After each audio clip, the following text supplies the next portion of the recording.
So I haven't been uploading this week for pretty much all of my channels, and this has a lot to do with how I feel.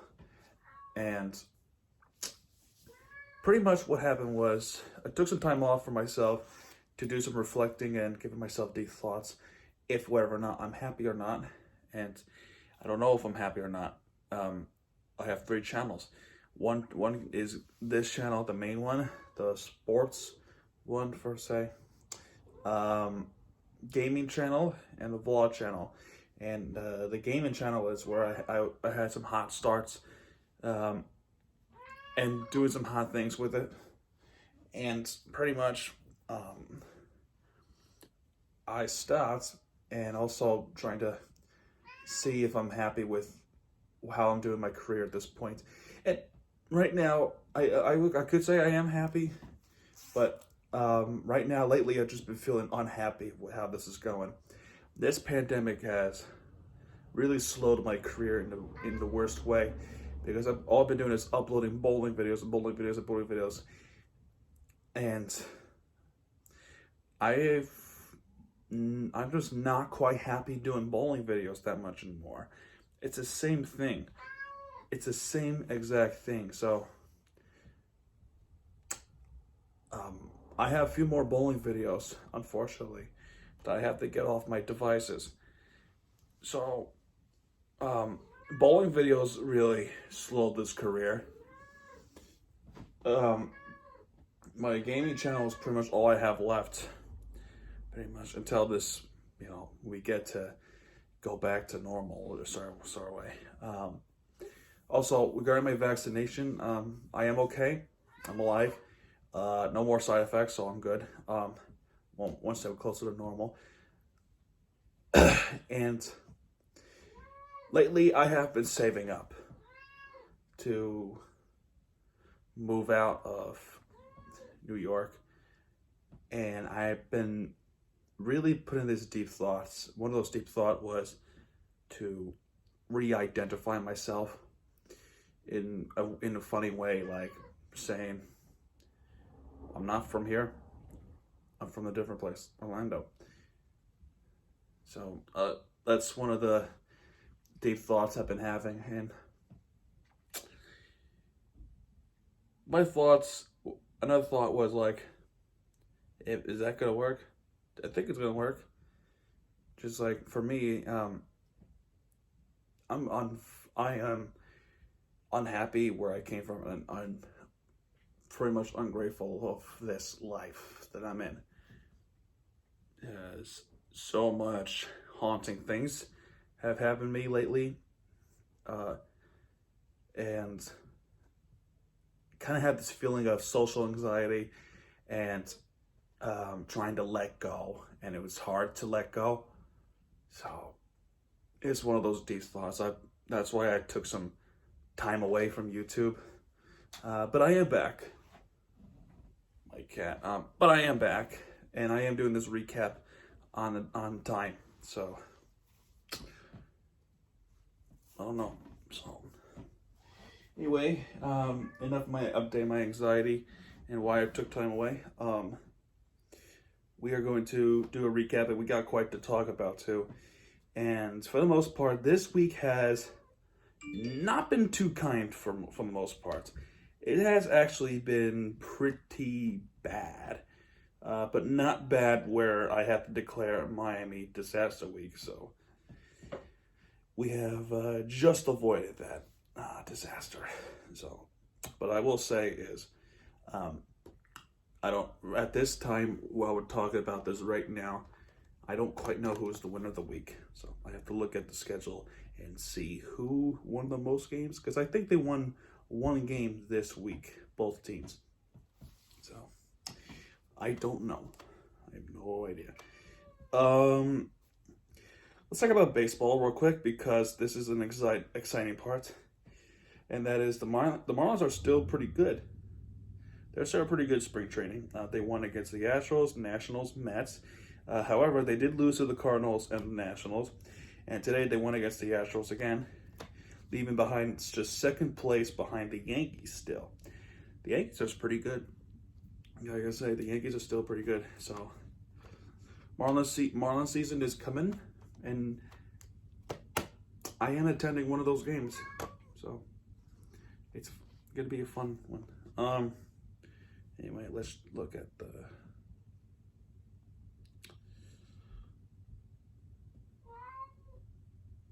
Yeah, all right. Now we have a winner of the week. So after looking at it, I do know who the winner of the week is. So let's talk about the Heat, because I feel like this is the big thing we have to talk about this this Heat team, man. Literally after a huge win against the Cavaliers, things derailed. So we're on a winning streak, 5-game winning streak. This is a 5-game winning streak. We were trying to go for a 6-game winning streak, so I was in jeopardy. And then from that point on, we have slumbered. So, Cavaliers, 98-113. The Heat, Lance Jr., 14. Akaru, 10. Allen, 8. Sexton, 21. And Garland, 11.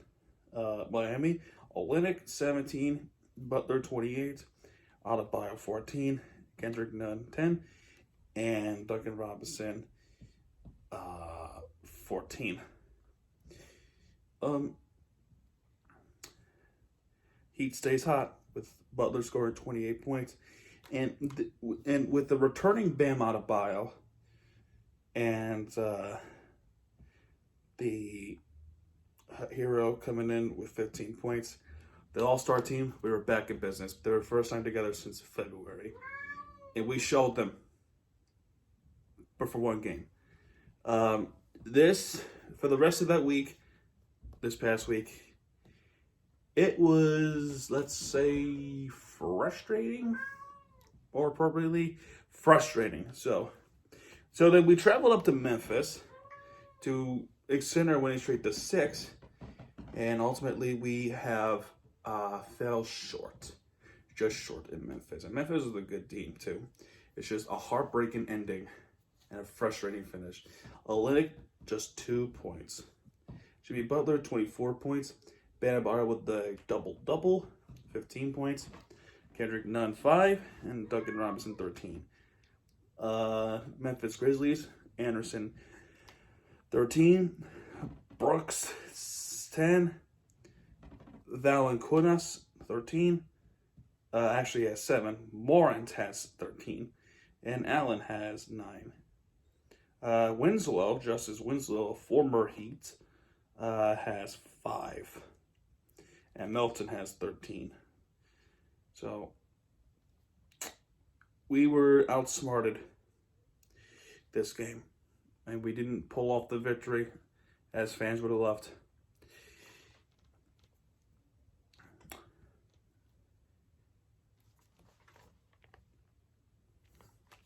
This game was a disaster. From beginning to the end, this game was a disaster. So let's talk about this. So Sabonis, 13. Holiday, 17. Turner, 12. Brogdon, 27. And LeVert, 8. By the way, with Chris LeVert, he had a pretty good story, heartwarming story, is that he actually had some kind of cancer in his, I think it was his kidney. And he got it removed, and so he's good playing. So props to Chris LeVert.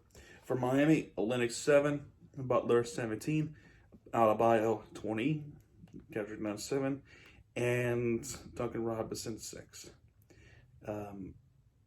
Dragic with 16, and Hero with 15. So this game right here, when we talk about something regarding the word is retribution. So, back in the playoffs, we swept the Indiana Pacers 4 games in a row. It was a sweep. So they came in white hot and completely destroyed us defensively and offensively. This Heat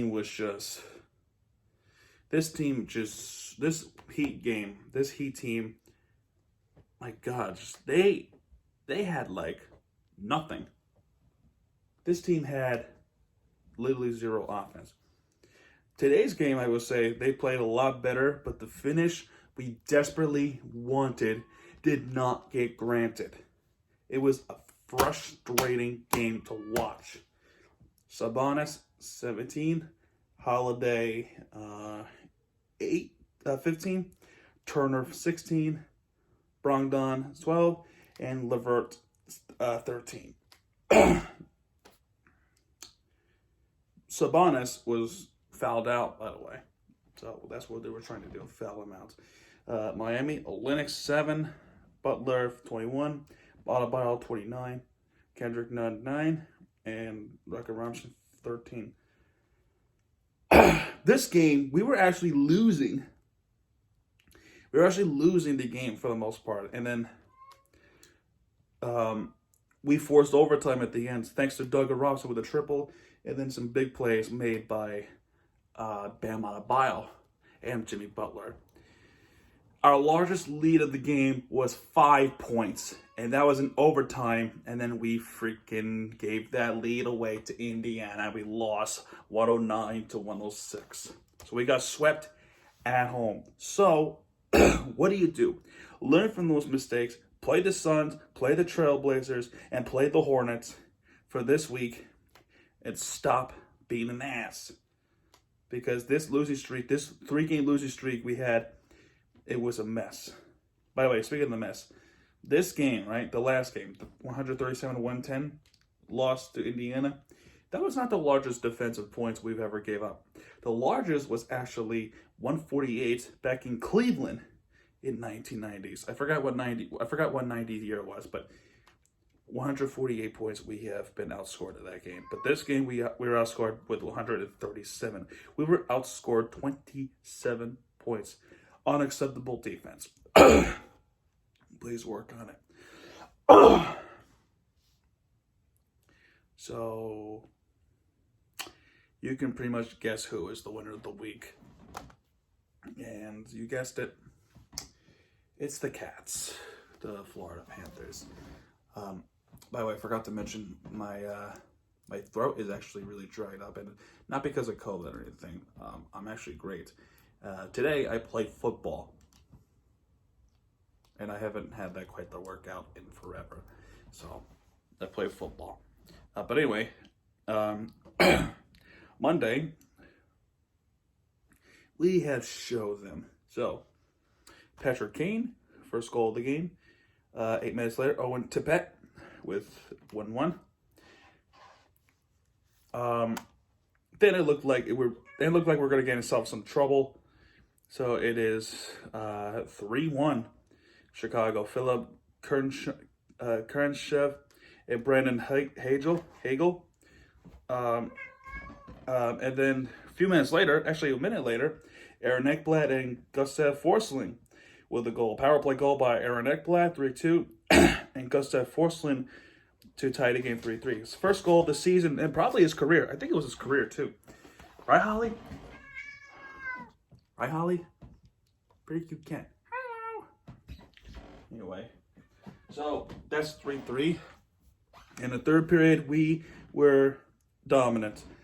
Alexander Barkov takes the lead on a short tee. A shorthanded goal by Barkov. If you don't know what shorthanded goal is, basically the opposite team has a power play. We 5-on-4 power play Chicago Blackhawks. Basically, a team scores when they have less men on the ice because the team has a power play. They have a power play. But we scored on their power play, and that's what makes it a shorthanded goal. So we haven't seen shorthanded goal in a while, but when we get one, it is sweet.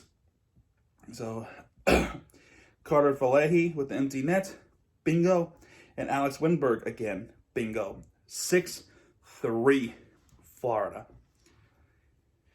The next game, this is a typical Inter Miami would do.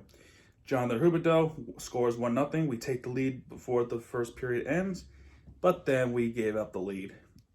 Kelly Jorn Croc 1-1, and then Kelly John Croc again would make it 2-1. So he single-handedly beat the Florida Panthers. 2-1, unacceptable. but they have rebounded in a big way. This was yesterday, 2-0, both with Alexander Barkov and Anthony Duclair with an empty net. This was a better game, and they were wearing retro. Drager with 21 shots, he has stopped. A magnificent goalie.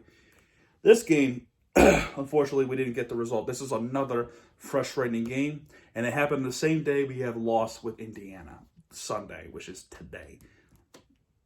Connor Falegi with making 1-0 quickly, but a few seconds later, Yanni Gord with 1-1. This can't happen. You got to play better defense, and the goalie has to make a better stop.